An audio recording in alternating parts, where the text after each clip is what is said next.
Okay, so welcome to this bite-sized careers series on networking for success. Just as a reminder, this session is being recorded, but your mics and cameras should be automatically off. If you want to double check that, please feel free, but we shouldn't be able to see or hear you, so that's nothing to worry about. As I said, my name's Lucy. I'm an employability consultant for business and enterprise at Birkbeck Futures. And I've run these workshops before, usually in person, but we'll be doing them obviously virtually now. So there will be a very quick survey at the end, and I'll post the link in the chat for you all. And that's just helpful for us to get some feedback on these sessions so we can improve them in the future. So if you could take a couple of minutes at the end to fill that out, that would be fantastic. There will also be time for questions at the end of the session too, and a couple of little activities in the meantime. So make sure you keep an eye on the general chat, as that's where we're going to be doing some kind of interactive things. So first of all, what we're going to be talking about today is the ultimate guide to networking.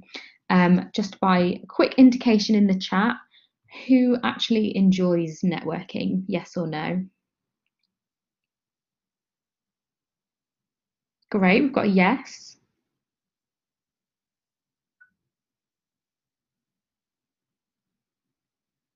Wonderful. Yeah, yes, varies, absolutely. Yes, but don't know how, or you're definitely in the right place. Never done it. Very interesting. That's great, guys. Thank you. So it's fantastic that so many of you like networking, but I think it's a really good and realistic thing that some of you don't really know how, or you've never done it, or sometimes you do, sometimes you don't, which is fantastic because that's really what this session is all about. It's really about you knowing how to make connections, the purpose of networking, and how to feel more confident doing it, and importantly, how to carry that on virtually and digitally, as that's really where we're all at the moment. So many people might see networking as the things on the right. So the 5 myths about networking: having to talk to lots of people, having lots of important contacts, never getting ahead by playing politics, never eating lunch alone, bit of a weird one, and something about, networking only being for kind of super connector people. And really, these are all, as they're labeled, these are all myths. So many people see networking as something that's a bit scary, or it's not really for them, or they don't see the point, or they just, they kind of don't like it. And that's really, really normal. But really, networking is more about the words on the left. So relationships, careers, opportunities, connections, contacts, user groups, communities, success, and another weird one, business cards. But ultimately, I would say the main one there is connections. So we've said that a few of us in the chat, sometimes like it, sometimes don't, or they don't know how. Ultimately, networking is essentially the same as just meeting people, getting to know people, talking to them. Obviously, it's often done in a much more professional context than just kind of general day-to-day friendliness. But ultimately, the end goal is the same. You're meeting new people, you're making connections, and those connections might benefit you professionally. They might not. It's all quite breezy in that sense. So what we're going to be doing here today, brief agenda, we're going to talk about the basics of networking and go through some advice and guidance. We'll go through your narrative and kind of getting confident with the tell me about yourself question that you'll most likely be asked in networking when you have to volunteer, and also some top tips to take away when networking in the future. So networking defined. We've talked a little bit about the myths and kind of why we do it, but taking a bit of a step back, what actually is networking? So some people who really don't like it might think it's quite manipulative because you're seeing what you can get out of people. Other people might think it's a bit of a devious sales technique. So you're kind of having to sell yourself professionally, and that can feel very uncomfortable. And it might even be seen as exploiting friendships for personal gain, which is a very dramatic take, but ultimately one that's quite common. People feel very uncomfortable being social and friendly and outgoing in a way that would serve them, because ultimately networking is all about kind of career building. But really, it's none of these things, as it benefits everyone, and it's not devious or manipulative to make connections to further your career and indeed to help other people's careers. Really, it's just about meeting new people and making meaningful connections that may be helpful in the future, as we said. And these contacts, they'll come out of the woodwork. Some will wax and wane. You nurture them, you let others go a little bit because they're not really relevant anymore, and it's all quite natural and it flows quite well. But making those first connections during a networking session is the kind of thing we'll be talking about. And really, you might actually think that it's something you do on a day-to-day basis without even thinking about it. So for example, You might know the post person who comes and delivers mail to your house every day. You might know them by name, you might be on quite good terms with them. They might be a personal friend, which is great, but ultimately it actually works quite well for you to know them well, because that might help you with reliability of post in the future, or they might look a bit favorably on you for whatever reason. Really, that's networking, but it's the kind of thing we do day to day without even thinking about. And I'm sure there's lots more examples of that sort of thing too. So the value of networking is really, really crucial, and it really helps you to get past any kind of nerves or discomfort in networking, to think of the purpose of it and what you get from it. So there's lots of different types of ways it can help your career. So career invention, for example, which means finding a new job. And really, this is the most important one in a lot of ways if you're not already well settled and established in your career. So a 2006 survey showed that 85% of jobs are in the hidden job market. And that means they're not published on jobs websites, they're not on company profiles, all these kinds of things. They're just kind of known about within certain circles. And really, the best way to get ahead in those jobs is by networking. You meet someone at a networking event or a professional conference and say, oh, I'm really looking forward to getting into XYZ field. And then someone says to you, oh, I know someone who works there. I know they're often looking for people with these skills or who want to go into these fields. That is a very, very common way that people get jobs, get new jobs in their career. And networking is the best way to do that. Also, there's career transition. So identifying the next role that you might go into. Career development, so fast tracking progress, and for self-employment, that could be winning new clients as well, and also developing a peer network, which helps you become more effective in your current role.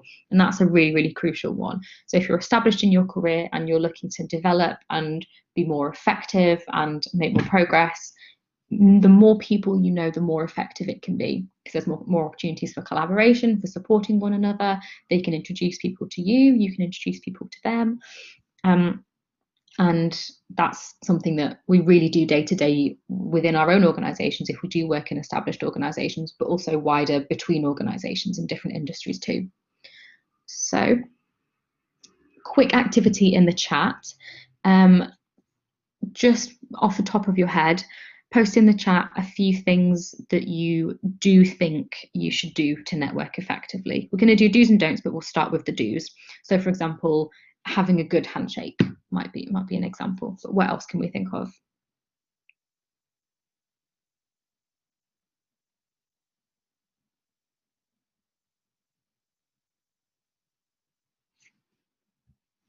Honestly, not really any wrong answers. Fantastic. Brief, well introduction. Yeah. Relaxed posture. Perfect. Smiling and open body language. Introducing yourself. Good listening. Introducing with your name. Don't remain anonymous. Perfect. Focusing on previous positive experiences. Being brave to initiate conversation. That's a really good one. Eye contact. Wonderful. Those are great, guys. So, what do you think you shouldn't do then? Any don'ts? Genuine interest as well. Fantastic. So to move on to the don'ts, what things should you avoid when networking? So an example of something you shouldn't do might purely just straight up asking someone for a job. Yeah, fantastic. Chewing gum. Yeah, that's one way to make a very poor impression. Hogging the conversation, interrupting. Brilliant. Don't be in their face. Yeah, be polite. Absolutely. Not listening. Definitely.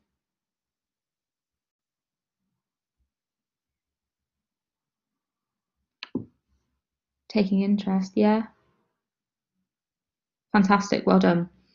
So we've covered most of these really, but I'll just run through these really, really quickly, because these are kind of like the basics. And, when we're talking about confidence and knowing what to do, knowing some sort of kind of unspoken social rules of networking is one way to feel really confident when you do start networking. So some do's: asking open questions. Open questions, being they don't just have a yes or no answer. So things like, oh, why are you here today? If you're at a conference, there's a really good one to learn about people's interests in their careers, that kind of thing. Being approachable and friendly, that's a big one we all said, so that's fantastic. Making sure that your body language, your eye contact, these are all things you guys picked up on. Showing interest in others and active listening, that was another one you guys picked up on straight away. So making sure that whilst we network knowing what we might want to get out of the interaction or the event we're going to, that we're also showing really big genuine interest in others and listening to what they have to say.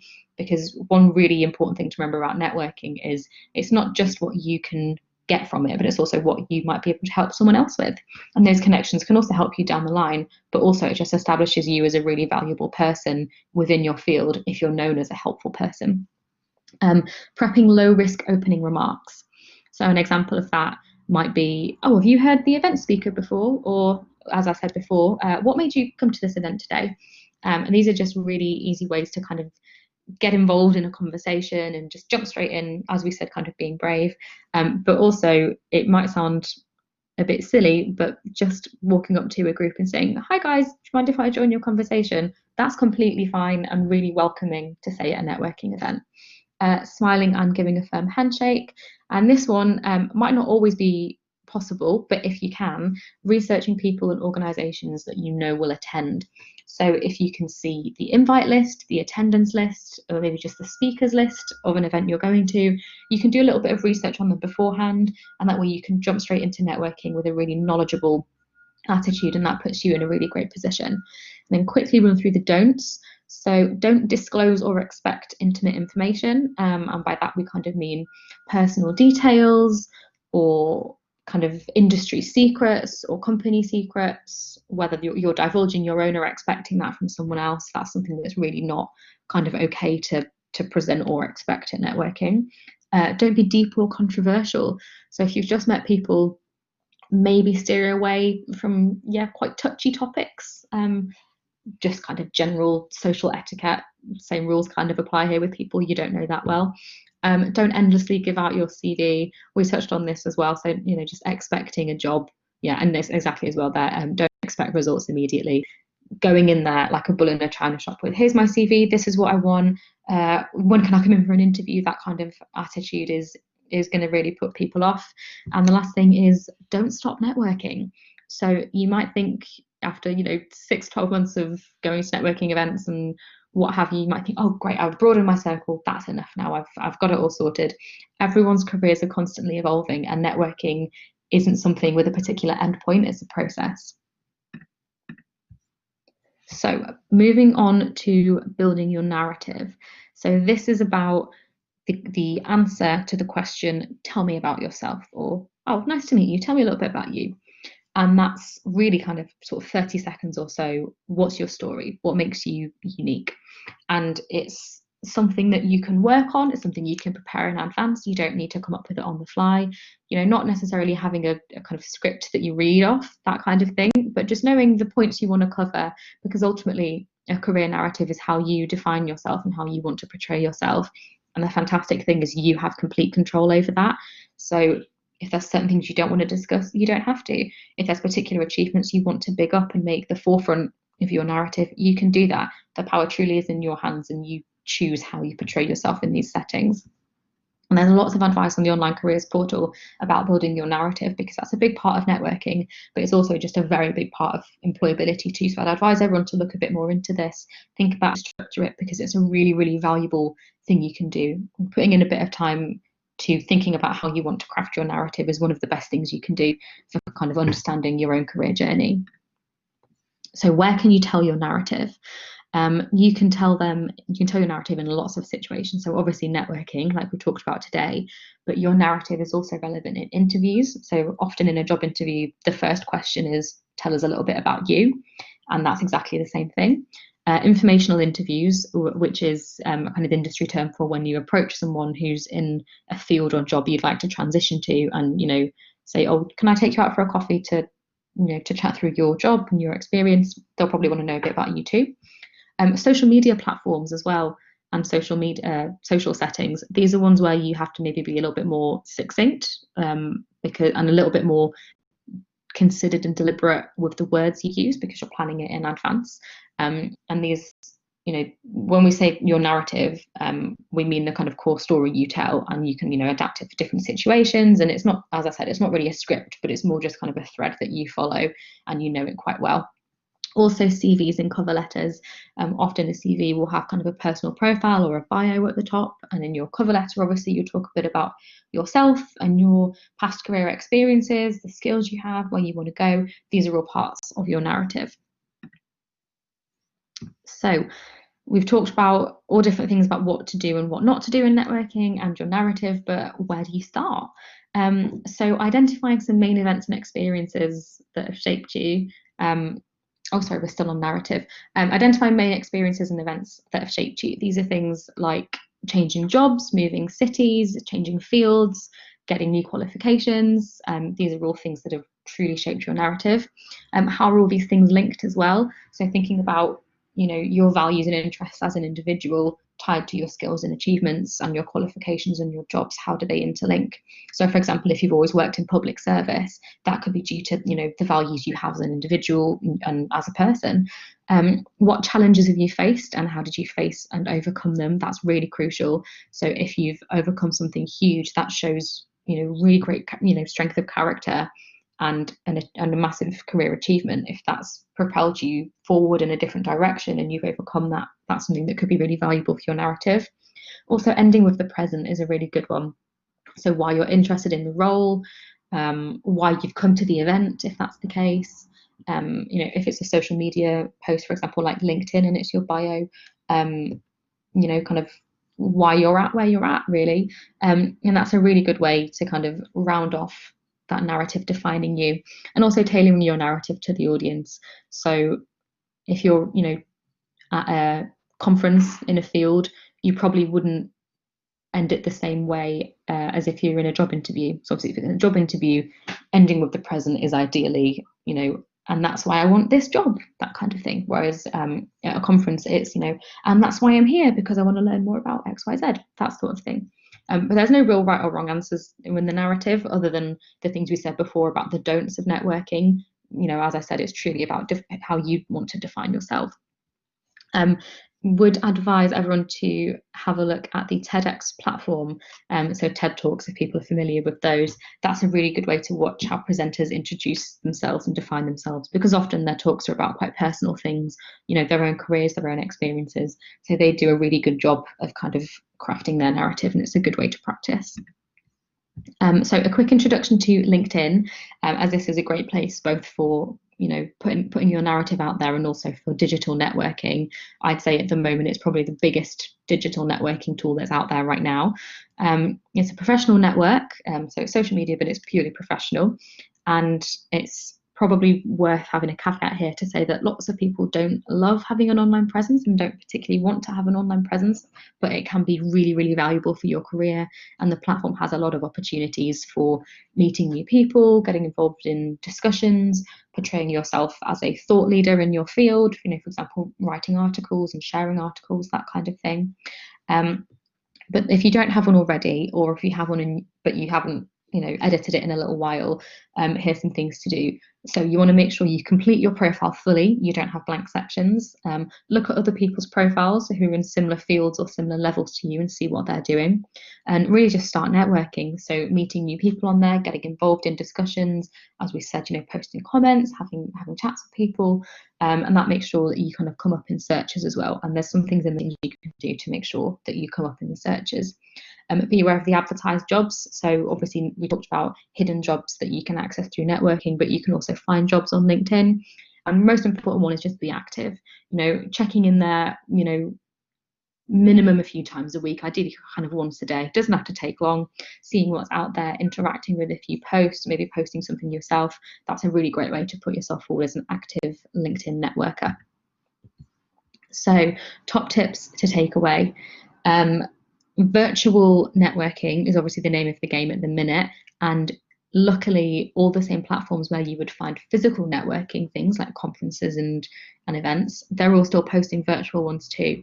So LinkedIn, Eventbrite and Meetup are probably the best ones at the moment, and you can search by the things that you're interested in. So if that's, I don't know, small business or innovation or social media, creativity, design, all these different kinds of things, you can find networking opportunities within those fields. Creating your LinkedIn profile if you haven't already, don't miss out on this. It's a really fantastic networking platform. building your confidence with your story. So as I've drilled into you 1,000 times now, it's about how you define yourself. How do you want to introduce yourself to new people, and what do you want them to take away, after they've met you? And do some research if you can find out who'll be attending the different events. Even if it's just the organisers, knowing a bit more about them, you can kind of guess which kind of people might turn up to the event, and it's always really helpful to see. So I'll just quickly mention how Birkbeck Futures is still here for us during lockdown. As I said, I'm an employability consultant at Birkbeck Futures, and we're still doing the kind of same services and support that we offered before, just remotely. So careers and employability don't pause during lockdown, and neither do we. So this is the perfect opportunity to work on different aspects of your career pathway, your skills, and your employability. So events and workshops, one-to-ones, enterprise one-to-ones, the careers drop-in, the online portal, the newsletters, these are all still happening. So most of them are, obviously all of them are now being done online, and most things you can either find via the Birkbeck events page and searching by careers and employability and enterprise and entrepreneurship. And you can also get most things through the online portal as well. So you can book one-to-ones, book access to Drop-In, which is now a live chat, all the resources we have online, and you can also register for newsletters via your My Birkbeck profile. So please do look out for more workshops in the Bite Size Career Series. As I said, they'll be posted on the events page. But that is all from me today. In the meantime, I will post the link to the survey that I'd love you all to fill out if possible. It should only take a couple of moments. Just give me 2 seconds. I've seen we have a question. So, do we have to be a student of Birkbeck to benefit from one-to-one career support? You don't have to be a current student. You can be a graduate also, but you do need to have either studied at Birkbeck or be currently studying to benefit from the career support. Yes. Are there any more questions on how either networking or, you're very welcome, either networking or Birkbeck Futures at the moment?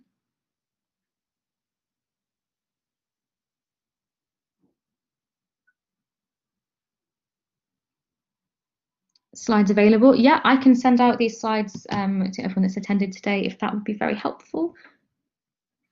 I will do that for you all this afternoon.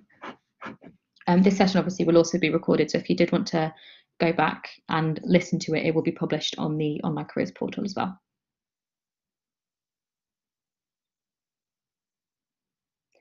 Thank you for your kind words, everyone. You're very welcome. Are we going to have a virtual networking event? That is a fantastic idea. We're planning lots of different things to do, particularly over the summer. So if virtual networking events is something that people would be interested in, I can absolutely suggest that. It's a great idea. Make a note of that. What would you say is the number one tip for this new way of networking? My number one tip would be it's a very good question, by the way. My number one tip would be to not treat it differently. And I know that sounds really daft because obviously it is very different. We're all behind screens and in different places all over the world.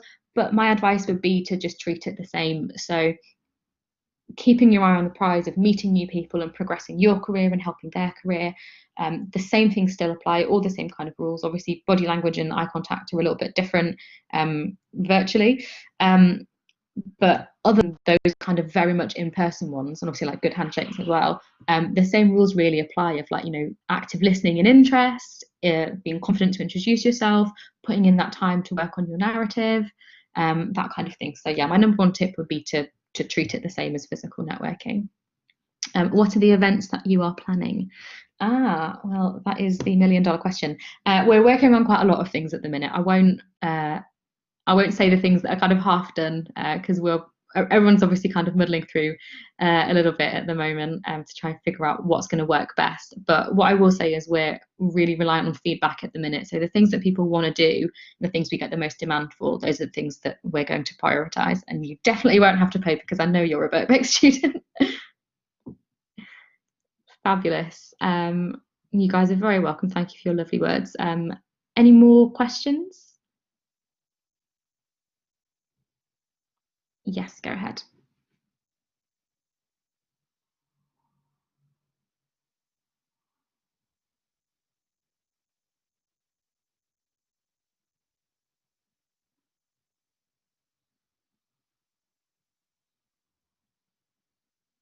When is the next coaching program starting? Can you apply for it if you are an alumna?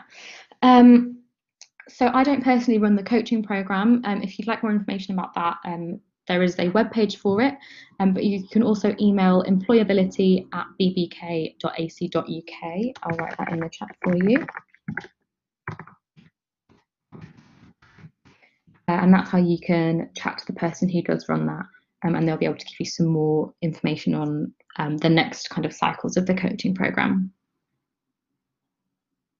No problem.